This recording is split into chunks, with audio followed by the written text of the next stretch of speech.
Daily bus മലയാളത്തിലേക്ക് എല്ലാവർക്കും സ്വാഗതം. മനുഷ്യൻ ഏറ്റവും കൂടുതൽ തളരുന്നത് ശക്തിയില്ലാത്തതിനാലല്ല, മനസ്സിന് ദിശയില്ലാത്തതിനാലാണ്. ആ ദിശയാണ് ഭഗവത്ഗീത നമുക്ക് നൽകുന്നത്. ശ്രീകൃഷ്ണൻ പറയുന്നു, നിയന്ത്രിക്കപ്പെട്ട മനസ്സ് സുഹൃത്ത്, നിയന്ത്രണമില്ലാത്ത മനസ്സ് ശത്രു. നമ്മളെ തോൽപ്പിക്കുന്നത് പലപ്പോഴും പുറത്തുള്ള ആളുകളല്ല, നമ്മുടെ സ്വന്തം ചിന്തകളാണ്.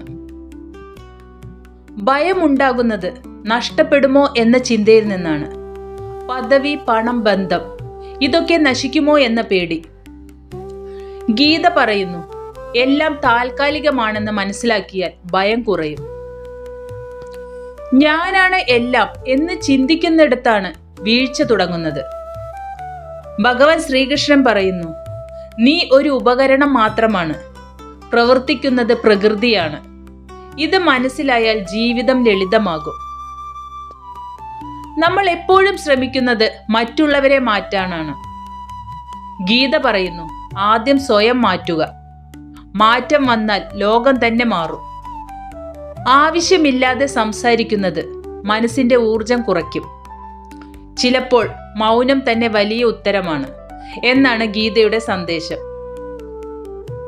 സൗകര്യമില്ലാതാകുമ്പോൾ ധർമ്മം ഉപേക്ഷിച്ചാൽ അത് ജീവിതത്തെ തന്നെ നശിപ്പിക്കും.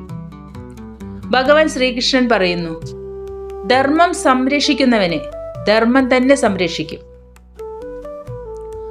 ഭക്തി അർത്ഥമാകുന്നത് ജീവിത ഉത്തരവാദിത്തങ്ങൾ ഉപേക്ഷിക്കലല്ല, ജീവിതം പൂർണ്ണമായി ജീവിച്ച് ഫലം ദൈവത്തിന് സമർപ്പിക്കലാണ് ഭക്തി. ഗീത പറയുന്നത്, നീ പരാജയപ്പെടില്ല എന്നല്ല, പക്ഷേ പരാജയം നിന്നെ തകർക്കില്ല എന്നതാണ്. ജീവിതം കടുപ്പമുള്ളതാണ്, പക്ഷെ ഗീതയുടെ സന്ദേശം മനസ്സിനെ ശക്തമാക്കുന്നു. ജയ് ശ്രീകൃഷ്ണ.